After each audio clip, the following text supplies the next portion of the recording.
రద్దీ రోడ్డుపై ఆహారం కోసం ఆశగా ఎదురుచూస్తున్న వీధి కుక్క దాని కళ్ళు సహాయం కోసం ఎదురుచూస్తున్నాయి. ఆ జనసమూహంలో రవి అనే చిన్న పిల్లవాడు ఆ కుక్కను గమనించాడు.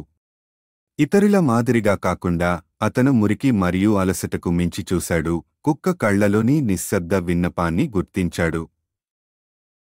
రవి తన లంచ్ బాక్స్లోకి చేయి వేసి ఒక బ్రెడ్ ముక్కను బయటకు తీశాడు.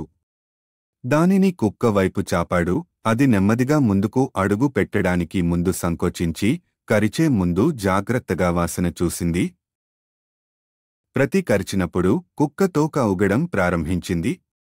చాలా కాలం తర్వాత మొదటిసారిగా అతను వెచ్చదనాన్ని అనుభవించాడు. ఆహారం నుండి మాత్రమే కాదు, దయ నుండి కూడా.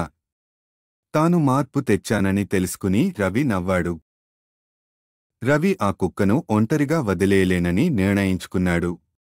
తన కొత్త స్నేహితుడి వైపు మెల్లగా తట్టి ప్రతిరోజూ అతనికి ఆహారం తెస్తానని వాగ్దానం చేశాడు.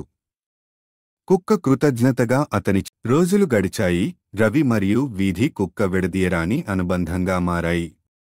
ప్రతి భోజనం మరియు ప్రతి క్షణం శ్రద్ధతో కుక్క బలంగా మారింది. ఇకపై వీధి కుక్కలా కాకుండా అది ఒక స్నేహితుడిని కనుగొంది మరియు